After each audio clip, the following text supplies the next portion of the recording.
Good afternoon, everyone. And I have right on time, back in black, Blaine Bartlett, blainebartlett.com. Here we are at an afternoon edition on a Thursday of Office Hours. Blaine, welcome back, my friend.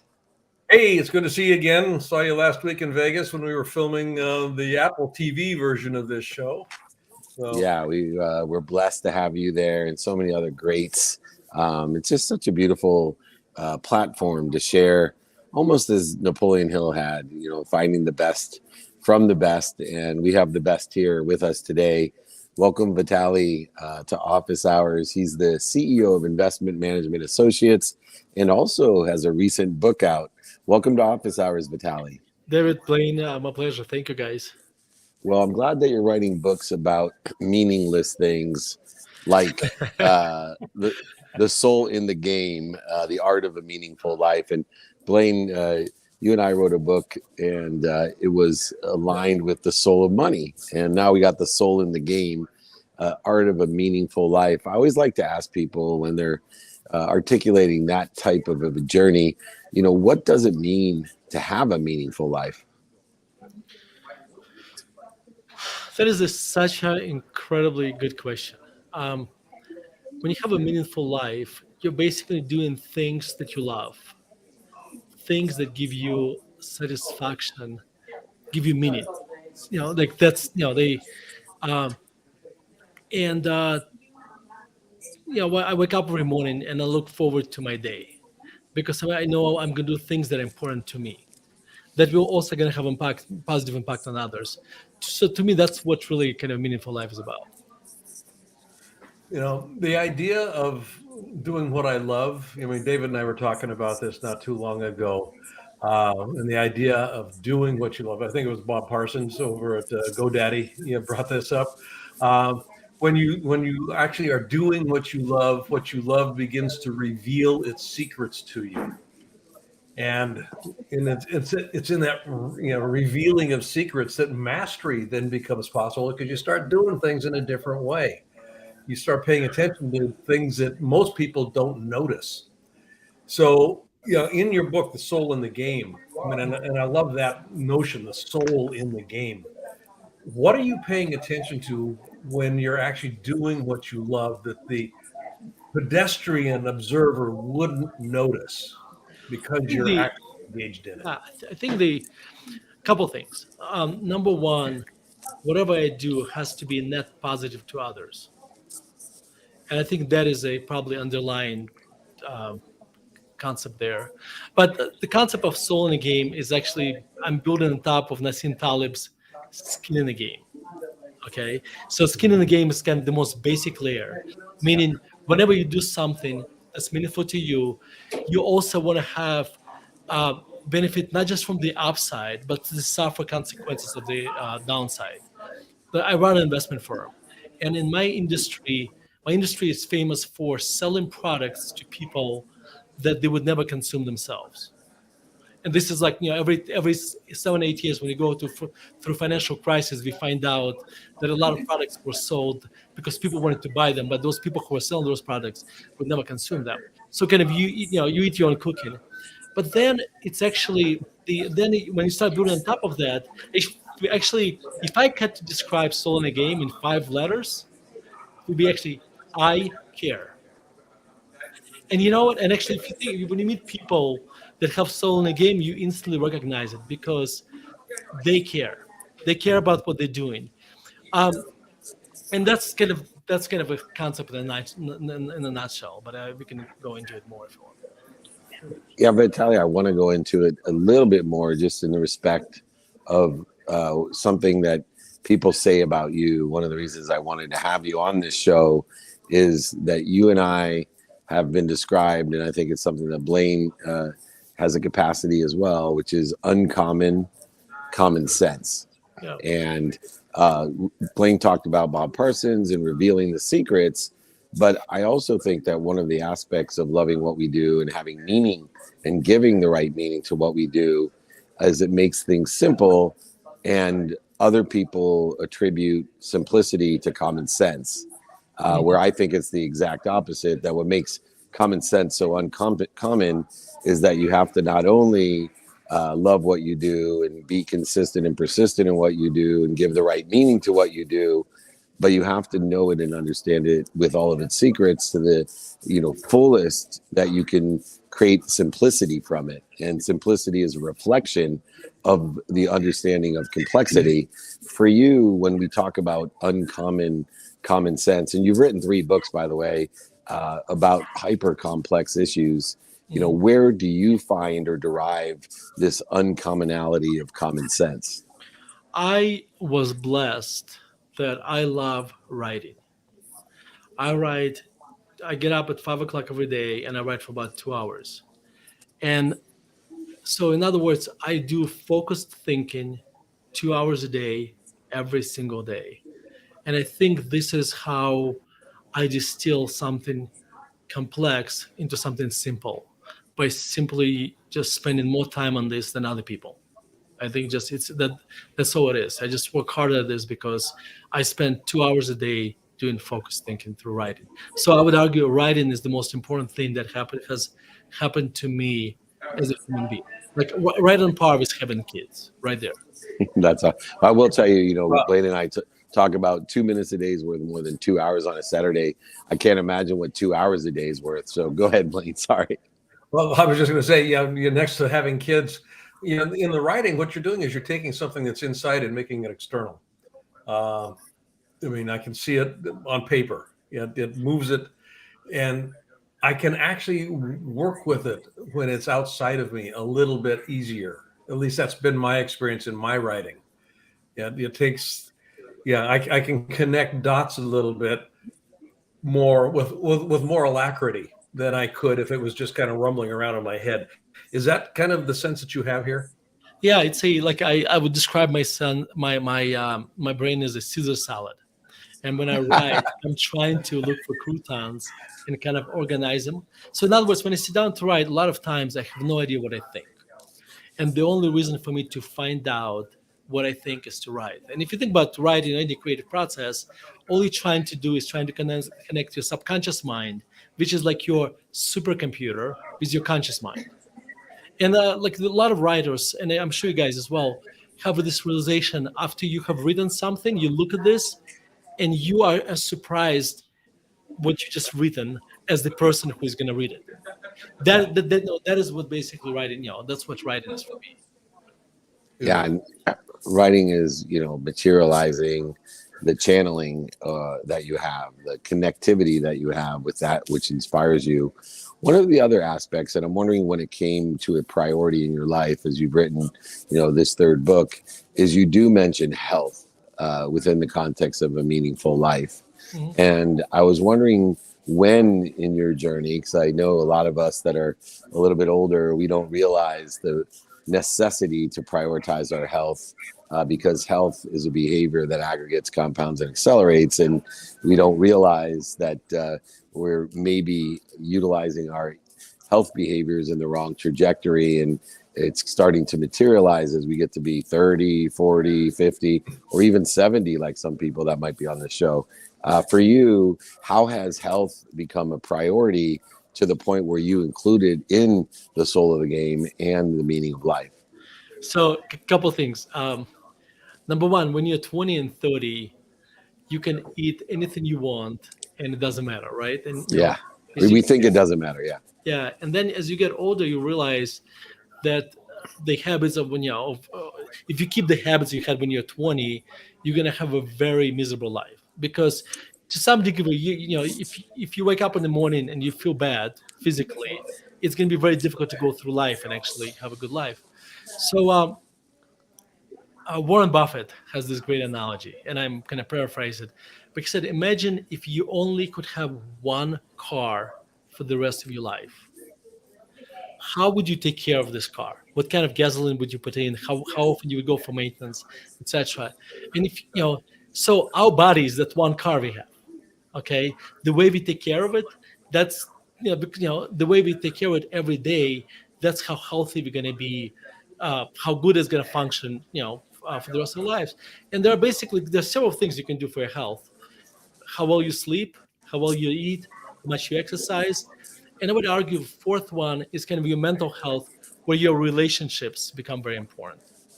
So, I I basically adjusted my life that that in all of those great I eat well, I exercise, I sleep, and I have Oura Ring that tracks how much I sleep every day, and I'm very mindful about the relationships I have. So that's basically that's how I approach health. That idea of being mindful, yeah, it carries over in so many domains in life. Mhm. And I know Buffett says if you only had one car, well, yeah, another way to think about that is, yeah, and I've asked this question of folks as well. I mean, when's the last time you changed the oil on a rental car? That's right. And That- people that look is- at me like, and most people treat a lot of their life as if they're renting experiences, they're renting pieces of their life, and that absence of the experience of ownership is something that comes into play. Yeah, yeah. You came to the U.S. in '91, and your life's trajectory, that kind of the career that you worked with, you've changed the way that you think and see and view and work as you've been here. And Mhm. I'm going to, linking this back into meaningful life. How is and this is a supposition, hypothetical, but yeah, how is your life meaningful in a different way as a consequence of coming here in 1991? So what is that, 32 years ago, yeah, yeah. that it would have been had you not immigrated? Well, so I was born in Russia, and my whole family moved here in 1991. And what you see with me and other immigrants that moved to the United States from other countries, especially kind of poor countries where that did not have the freedom that the United States has, you start appreciating the United States so much more because of the contrast. Because I have this contrast. I've seen what my life was in Russia, and I've seen what the potential this country has. And I think this is probably that gave me a very different perspective. And again, this is true for almost all immigrants. And that's why I appreciate this country more, and probably that's why I work harder, just because I know what I had in Russia and what we can have here, in the United States. Yeah, and I think more people, whether you're born here or not, just as if I believe a foundational principle that there's something bigger than us that protects us and promotes us. I think a lot of times the greatest thing we take for granted is being born here, and that there's still no other country that you can be born in a bucket and end up being the richest, the fastest, the smartest, whatever it may be in the world, the best at what you or your potential or trajectory will lead you to in the world, even if you were born in a bucket. And so we haven't seen that since biblical times when Moses was passed down the river. So I hope everyone takes note and goes out and understands their life and their car, and know that your soul is like a baby on board on that car. So the better you take care of your car, the better the baby's kept as well. And so the soul in the game, art of a meaningful life, you give meaning to everything you see. And part of that meaning can be derived from great authors like Vitaliy Katsenelson. Thank you so much for joining me here on Office Hours. Thank you, guys. Thank you both. You got it. Thank you. Awesome. I love that. Let me try something, Blaine. Hold on. I'm just going to go this way. Oh, yeah. Look at that. All right. I filled the whole screen now. There we go. Can you hear me still? Oh, hold on. Huh. How would that turn off the volume? Can you guys hear me? Oh, can you hear me, Blaine? Can you hear me? Okay, good. He's giving me a thumbs up. Okay, good. All right. Is Craig here, Raluca? All right, good. Everything's happening and going my way. See, we're protected and promoted on Office Hours the same way. Talk about a perfect name for a perfect guest. Craig Goodlife. Talk about a meaningful life.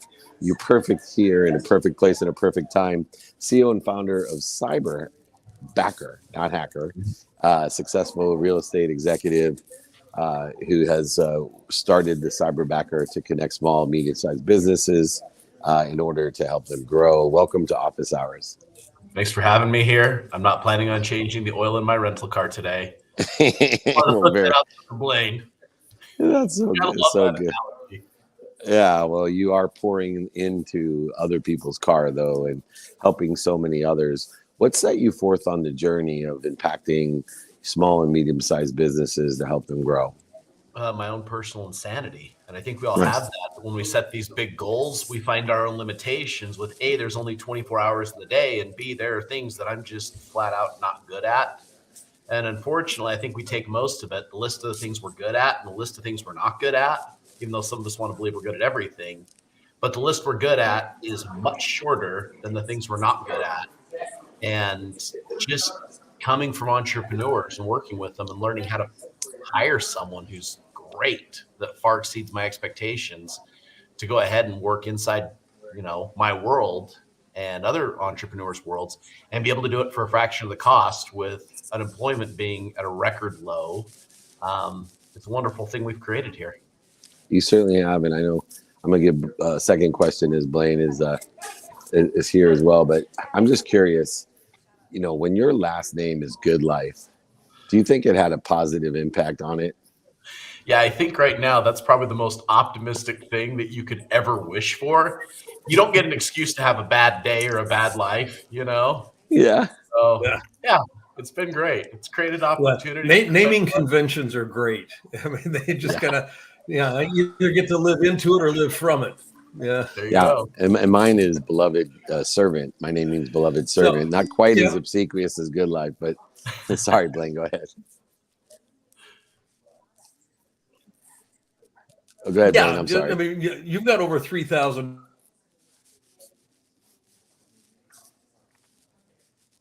clients. Oh, with whom you're working, and you just mentioned the having. I will tell you, Craig, Blaine's life is so good. He's so rich that you don't even need internet at his house. He lives on one of those places where people are so rich they don't even have internet.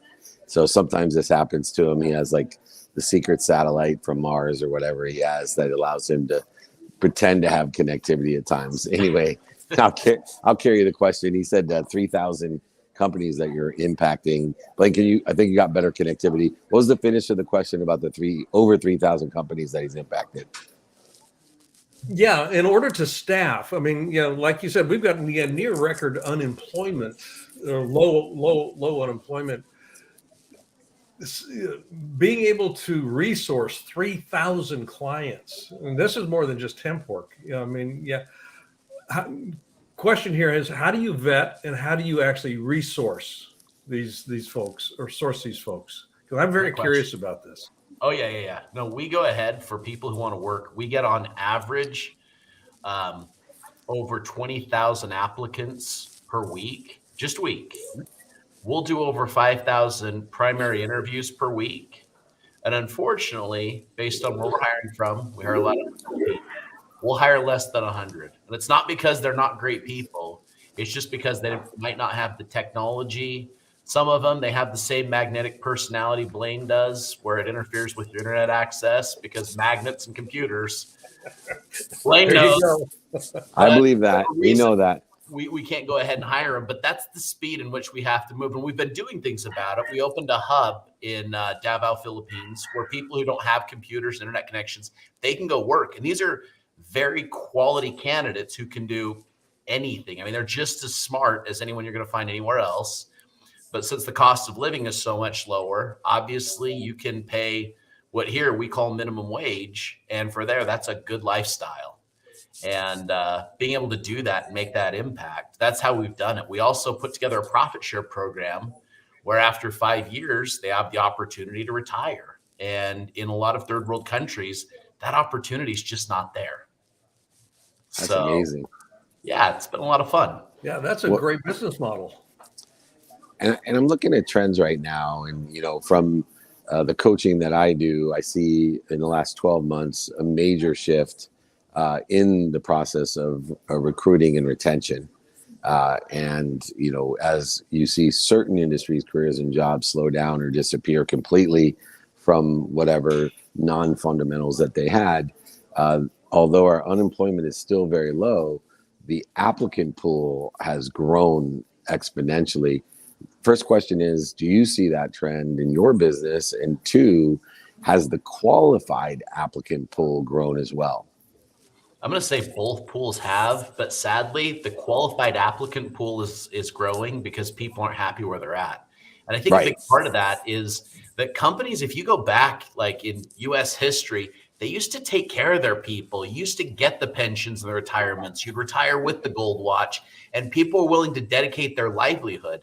And I think it was the businesses first that started treating people like commodities. And once that's happened, people weren't as loyal because it didn't feel like the companies were as loyal. And a lot of what we're doing, I mean, this isn't an original thought. I went back in the history books and said, oh, this is how companies did it. And that's what we tried to do, because some of these quality applicants that we'll even find, they've got tenure in these impressive positions, but they're leaving because they just felt like another number, like they weren't cared about. They weren't getting, an opportunity to retire. They couldn't see themselves getting close to that. One of the other things that we did, we created cyber capital where we loan people money to buy houses and cars, and we profit share the interest. And being able to do those things, we've built a retention program that is pretty, well, it's old fashioned, by the way, but we brought something cool back. That's super cool. That is, I love that. David and I, wrote a book called Compassionate Capitalism, which is over my right shoulder here. What you're talking about, because people will ask me all the time, what's an example of a compassionately capitalistic company? And when I started writing the book, I reached out to David because, Sports One Marketing, the firm that he was building at that time, was a compassionately capitalistic company, just in the way that he was approaching it. You're doing the same thing. And I would love to hear from you just some hard data. I mean, and I know it's, I'm not you're fine. speaking under the sea, but has it enhanced your success as a business to do compassionate work? And I don't mean, cuddly, soft, that sort of, but compassion in the sense of, I'm connected, you're connected, we're connected, and we're going to take care of each other. How has that benefited at the bottom line level? Well, so just a couple things, and speaking for my own thing, we go ahead, and you guys have probably seen these, but we all have our little state meter up there to look at what we're feeling ourselves. One of the things that I found is if I'm feeling good and the people around me are feeling good, we do good. If I'm not feeling good, or I can tell that they're consistently showing up not feeling good, I can almost predict when someone's going to leave our world based on just where they're at emotionally. And our retention rate's pretty awesome, because when you look, we're at an 89% retention rate, which right now in our company, it's less than 5 years old. That's pretty awesome. That is. That really is. That's miraculous more than often. And one of the other key business issues that Blaine and I help companies with, as well as we discuss between us, which I think would change the entire world's GNP, is if we really started to focus in on productivity. And productivity, a lot of people look at, the work week, the remote working, all of these external type of aspects of increasing productivity. But what Blaine and I are focusing in on in compassionate capitalism, as well as other things that we're teaching and consulting on, is engagement. And worldwide, as the Gallup poll has shown Blaine and I, over 87% of people are not engaged in the activity they get paid for. And if you use sports as an analogy, I couldn't imagine 87% of my baseball, football, soccer, or basketball team not being engaged in a game and ever winning a game, let alone completing one, most likely. But yet somehow technology has really, as a crutch, and I believe it's enabled us to allow people to perform at a level previous to the technology that seems as if they're being productive. But the truth is, technology has been a crutch and enabled these employees to get away with not being engaged. What are you doing? Because I imagine your engagement level, if you have a retention of 89%, has to be off the charts as well. What are some of the things you think, beyond the benefits, that are keeping such great engagement and productivity of your employees? Well, keeping people engaged, they've got to feel like you're meeting them where they're at and you're caring about them. Some of the classes and trainings that we'll have, because we do a ton of classes and trainings, It's basic things that no one learned in school, like budgeting. And how do I do that? And how do I go ahead and put money somewhere for investing? And how does that work? And what's the best way I can take care of my body? Which I love that that's something that you talk about. And when you're having those conversations that they want to be a part of, and they're creating connections with each other to where it feels like you're part of a community, that's how you go ahead and you get there. But when it feels like it's disconnected and there's a lot of politics and people have different agendas and there's nothing that's going to help me be a better person by being part of your company, that's when people are looking around saying, I don't know if I'm in. I don't know if I want to do this. And this is why you see a lot of people who are emotionally resigned and they're doing this quiet quitting. Yeah. Yeah. Yeah. How do I feel about me when I'm in the service or when I'm in the presence of the company and the presence of you as the leader? How do I feel about me? That is a key question, I think, in order to actually grow a company effectively. And with the retention rate you've got, people feel good about themselves when they come to work. I mean, that's an easy circle to square. Probably doesn't hurt that you can market, have a good life, come work for Craig Good Life. Yeah, exactly. Work with, not for, with. Yeah, work with, exactly. I'm the CEO on the bad day when there's a problem. And it's like, who's responsible here? It's like, oh, that's me, But when we do things well, I got a great team that I give them the credit. Well, it's so funny because I, speak a lot as Blaine does around the world. And I always love when the economy starts turning and things aren't doing as well, because the C-level executives who like to save money by speaking at their own annual meetings or, certain different retreats, they love to spend a little extra money to bring Blaine and I in so that they don't have to stand in front of everyone trying to inspire them when things aren't going well. And they get the blame, the shame, and the justification of being the CEO on the, upturns and downturns. So I don't mind as a speaker the downturn in the market, because a lot of the chicken CEOs like to hire us as well, or not chicken, but smart, I would say, at least in that respect. Well, it's easier for you to say how great that CEO is than for them to stand on stage and tell everyone how great they are. Yeah, or how great their jobs are, or how much to appreciate things, or whatever. And as a credible feature to that. Well, Craig Goodlife, will have to have you back on. We need more of your insight and wisdom on how to make a lot of money, help a lot of people, and have a lot of fun. I love you taking some of the traditional benefits and implementing it into today's workforce, as well as empowering people by meeting them where they're at. Please come back and join us. Reach out to Craig. He's at cyberbacker.com. Thank you for joining Blaine and I on Office Hours. Thanks for having me. Great to meet you. Great to meet you. I love that. Oh, man, I was a little bit jealous, I got to admit, man. David Goodlife. That'd be it. David Goodlife. Blaine Goodlife. I love the name. Just live from and live into. Like Johnny Be Good, right? Yeah, very good. Well, I'm on the mobile side of things, but it looks like Kevin is in the house at the Office Hours platform with Blaine Bartlett and I. Kevin Eikenberry is here. Sorry, Chief Potential Officer. It doesn't get any better than that. And talking about longevity, he has also written a book, and it's called The Long Distance Team: Designing Your Team for Everyone's Success. Welcome to Office Hours. Hold that up, because this shows at the airports. People may want to buy that book, The Long Distance Team. Well, let me start with the idea of a Chief Potential Officer, but before we get to long distance. We got a series here. Yeah, that's good. Well, we got an expert here. So, but if you're going to the airport right now, you go to Hudson Bookstore, you'll find it right on the front table. So maybe you can go get your copy. Well, you've been involved in nearly 20 books, so they can find something at the airport that you've been participating in. And you obviously are a leadership and management expert, just pouring into your community. But I'm sure throughout that journey, you haven't always titled yourself as the Chief Potential Officer. And I'm someone that helps distinguish people between outcomes and potential.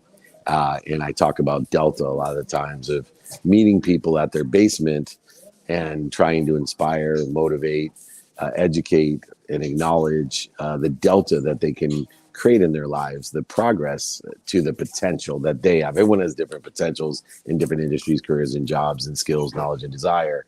When did you decide to shift your perspective as a C-level executive from, I'm sure, a traditional title to the Chief Potential Officer? Well, I'll say that I wanted a title. First of all, when the company has your name and your name's on the door, as some of the people on my team say, that you can give yourself any title you want. And so, from a branding perspective, I wanted to pick a title that would get people to ask questions. So, success because you ask. And I also wanted to pick a title that I thought had great meaning, which it absolutely does. So, we're in the business of helping people realize their potential, move closer to their potential, as you said a second ago, David. And so since there were already people that called themselves chief learning officers, if there were no one using that moniker, that's what I would have picked. But since that was taken, I picked chief potential officer because it's so much about what we're about. And to date, I have not found anyone else that uses that title. So Ever. yeah. I mean more than you, so that's awesome. I've never met one. I love it. I've heard plenty of chief people, chief heart officers, chief inspirational as well, but never chief potential. So I loved it. The tagline on my company is moving possibility into reality, and the idea, basic possibility, is potential, unrealized potential. So. And I'm struck by the book here, the long distance team, designing your team for everyone's success. And partly, in the book, you've got a 3C model: communication, collaboration, and cohesion. And the way that I define leadership with the work that we do with our clients is just the process of influencing others in order to co-create coordinated movement. And embedded in that is cohesion, collaboration, and communication. And there's an interesting piece that's missing here, which has to do with conflict. And I'm not sure it's missing, it's just not addressed explicitly here. Conflict and the actual value of conflict in a high-performing team. So I'd be interested, Ken, in your take, or Kevin, and your take on just kind of how conflict actually works to what's the word I'd use here? To up-level a team's performance if it's utilized well. Well, it can, right? There's no doubt that it can. It doesn't always. And I think it has a lot to do with the expectations of the leader. It has a lot to do with the skills of the team and the culture of the team in terms of how we look at that, right? And I think that if you think about conflict as unmet needs or expectations, then it isn't necessarily a positive. If you think about conflict as something that is we look at things differently. We come from a different point of view. We have a different perspective. We have a different experience. Then, we can call that conflict. But what we really want to do is think about how do we use bring those different perspectives or points of view together in collaboration with good communication, so that we can bring the best of everybody to the table and get the best ideas on the table, right? So it's not about David's idea or Blaine's idea or Kevin's idea. It's about what's the goal we're trying to reach, what's the problem we're trying to solve, and make our specific things subservient to the goal, to the problem we're trying to solve, et cetera. And when we get a process and we have a culture that recognizes that, and there's a high enough level of trust that we can get to that place, then we really have something. But otherwise, conflict becomes something that is about me blaming you and you blaming me and all of that. And that is a whole nother conversation, which isn't usually positive, right? Yep. And one of the other dependent variables that you discuss in your book that I think, may not have been a priority in the other 19 books that you were involved with is the importance of location. Yeah. And I found it fascinating that you've now picked up the idea of location being a variable that we must take into consideration in the 3 C's that you teach. Well, in somewhat in fun, I held 3 different books up. All of them have the title Long Distance, right? Long Distance Leader, which came out long before the pandemic. Long Distance Teammate, which we finished at the start of the lockdowns, and then the Long Distance Team.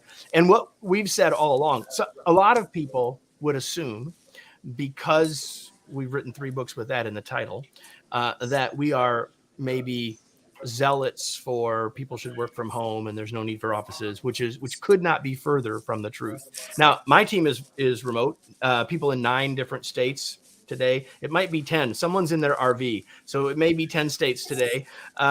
We only pay We only pay taxes against 9 states. That much I know. But, from our perspective, the goal is to figure out how can we best get the work done. You guys were talking about productivity while I was in the green room. And there's no doubt that we need to take that into account. We need to take into account the results that we're trying to achieve and the wants and needs of our team and hook those two things together. And that might mean that we are going to work remotely or hybrid or all those sorts of things. But we have to, in the world today, post-COVID, and I think we can say post-COVID, right? That we have to take location into account, because what's happened in the last 3 years is the way society thinks about work and the workplace, where, when, and how we work has changed. Even people that are still working in a warehouse, still working in a hotel, still working in a restaurant, still working in a hospital, everyone knows someone who's doing it differently. And so the way we all think about work has changed, which means we have to think about it differently and not say it's good or it's bad or it's right or it's wrong or it's all one or all the other. But how do we put those things together for our business needs? And Blaine, to your point, co-create that with our team, not make that decision as a CEO or as a senior leader in an organization. Yeah, the idea. This is the tagline on your book: designing the team for everyone's success. I did this with the World Bank years ago. I had a group of bankers, and I had them make paper airplanes. And the challenge was to hit a target that was about 3 meters away. 12 feet, something like that. And they had to fly the airplane. So they made the airplane. Everybody knows how to make an airplane. Fly the airplane. How many hit the target? Nobody hit the target. I mean, these paper airplanes are going all over the place. And this is a group of World Bank bankers. And they're looking at me like I'm crazy. I'm going, okay, what if you wanted to hit that target? Do you know how to build an airplane? Yes, we know how to build an airplane. Were you clear about your target? Yes, we were clear about the target. So why didn't you hit it? Because the airplane that we built wasn't designed to hit that target.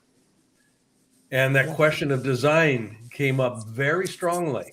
It's kind of like, as a leader, my primary role, I say primary, is to facilitate an effective design for my organization. So, or my team, or whatever it might be. Right. What are you addressing in the book and also in the work that you and in your organization do to bring this notion of effective design up to the forefront so that people can actually get their hands around it and do something with it? Because they get pretty attached to structure and position. Yeah, I love that you framed that around the leader's role to facilitate a process. So it's the leader's role. And I would say of all of my books, this is the most sort of process-based, do this, use these questions and that sort of thing. And so the first role of the leader is to say, hey, this is something we ought to think about, whether it's designing our team or trying to consciously and aspirationally move our culture. We talk about both in the book, whichever it is. Like, what are we trying to do? And it's the leader's role to say, hey, this is important enough for us to do. Raise it up, talk about some reasons and purposes why, and then to your point, Blaine, to facilitate the process with the team. And in the book, we try to help people think about what are the things you need to do? Like, who do we need to bring together? How do we take into account, David, to your point, the existing structures so that we, if we're designing a brand new team, it's different than if we're talking about a team that has been in existence for some period of time. And so if a team has been around and we've got people and names and bodies and experiences, we got to take that into account, but we still need to be willing to go back to a blank sheet of paper to say, what do we really need now? Because listen, the world has changed and is changing. So to assume that the way we structured our team 2 years, 5 years, 10 years ago is still appropriate is kind of silly, right? So we're trying to give people a process to think about how might we look at the design of our team differently in a new world of work. Yep. And to land the plane, no pun intended, Blaine, you dealt with design, and indeed, there's an interesting aspect, and I know Blaine will enjoy this question. There is a different participation in perception, even in quantifiable measurements. And you use a quantifiable measurement in the title of your books, at least the last 3 of them, long distance. And if I would ask, my 12-year-old son and his friends what long distance was, it would have a quantitative difference to long distance for me, or Blaine would have a different one as well. And so I was wondering how you're dealing with this idea that the long distance, especially with the newer generation and building teams, designing teams, see things in shorter increments than you, Blaine, and I would see them today. When you talk about long distance, how much is involved in their participation in the perception of what a quantifiable measurement is between time and space? I think, we live in a time today where there are 5 distinct generations in the workplace. That's never been the case in the history of the world. Maybe 6. You don't know how old Blaine is. Well, okay. Well, I'm kidding. I was thinking about, does someone have a 10-year-old on their team? But okay, but let's look the other way. Even 4. Like, we've never had 4 generations in the workplace, right? Before the last few years. And so I think it's incumbent on us as leaders to bring all of those points of view to bear. Like, think about it. Like, I'm a big college basketball fan. I'm going to watch a lot of college basketball the next few days. I'm going to be in Chicago tomorrow watching my beloved Boilermakers at noon Eastern time. But if I were watching it on TV, they got a bunch of cameras.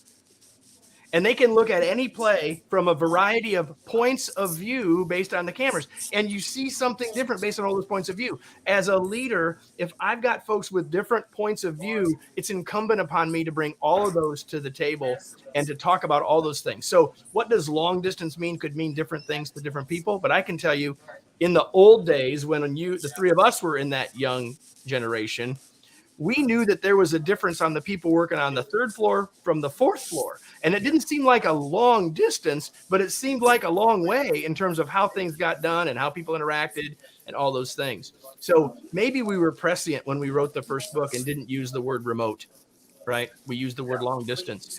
And it's serving us well now, because that can mean something different to different people. But what it definitely means is that at least some of the time we're not in physical proximity to each other. Whether you're in Singapore and I'm in San Francisco, or we're both in Peoria, but not in the office together, I would say it's still long distance. Well, I'll tell you, what a beautiful interview, and you're welcome back anytime. You've only made one mistake of all the eloquent wisdom that you shared, and that was there's a huge Big Ten contingency that follows this show. So you have all the Sparties out there. Well, I'll be watching their game. I grew up in Michigan. I'll be rooting for them after us. But I just won't root for them the next day when they're playing. I got the Oregon Ducks on my side here, guys. Come on. We got Wisconsin, the Buckeyes. The contingencies rampant. I've had Woodson on. We've had Mel Tucker on the show. I think maybe even Blaine got to meet Mel as well. So we will root. I think Purdue and UCLA are my 2 picks in the final. So we'll see how play before that. Depending if you don't play, you never know how it matches. But those are 2 best teams in the tournament right now. And anyway, please just make me one promise, because with all the wisdom that you share, Kevin, we'd love to have you back. Yeah. Anytime. Just let me know. You know how to get a hold of me. We're connected. Let me know. Yes, sir. Happy to come back anytime. Thanks, There's guys. not a long distance between the 3 of us. Thanks, Kevin. All right. Check out his book. Thank you for joining us on Office Hours. Real quick, Blaine, I'm at Expo West. I'm going to do a meetup here in Anaheim. Go ahead. Give us your takeaway of the day. I'm going to use Kevin's 3 C's here: communication, collaboration, cohesion, creating a meaningful life, creating a good life. All of that kind of gets brought together when we're actually communicating in a way that allows collaboration, and in that collaboration there is cohesion, and with cohesion we've got performance and productivity. And my takeaway comes from you and your wisdom of the 3 guests when you talked about what are you designing your plane to do. And I think personally and professionally, a lot of people are not designing their skills, their knowledge, and their desire to do what they want themselves or their business to do. And I really, as you may hear on a video, your story, and I hope I give enough credit to you for designing the plane. There's so many different analogous things that I'm thinking about. Plane is, what plane are you on? What level of plane are you on? but designing your plane, your own self as well, as a structure, as an embodiment, as a plane as well. So the tertiary options of designing your plane to do what you want it to do through attention and intention, to create the consequences, the coincidences, the safe landing, the karma that you want. All of them are completely indicative of designing your plane. Well, thank you so much, Blaine Bartlett, for designing and helping me design my plane in a good life. And you're part of my good life. I want to thank you for going way out of your way last week to come into studio to be part of the TV show. I want to thank you for everything you do for the community and, of course, for the charities that we're involved with, most likely and importantly, Unstoppable Foundation. So please, Blaine, I will see you in a week, but keep designing and impacting others to design. You bet. Thank you, buddy. All right, buy some internet. Those rich people got shitty internet. Anyway, we are here at Office Hours. We are blessed to be here at Office Hours. We're blessed to have extraordinary guests on Office Hours and extraordinary co-hosts like Blaine Bartlett, BlaineBartlett.com. We got training tomorrow, 7 a.m. Pacific time. As always, we're going to teach the habit machine, take some Q&A. I'm doing a meetup here in about 14 minutes in Anaheim at the Anaheim Convention Center. Email me if you want a book. I'll sign it, send it to you, pay for shipping. If you want to come to training, over 80,000 people are in our trainings every single Friday over 23 years. Talk about aggregation, compounding, and acceleration. All you got to do is email me, david@dmelcher.com, and be more interested than interesting. Be kind to your future self and do good deeds. We'll see you later. See you tomorrow.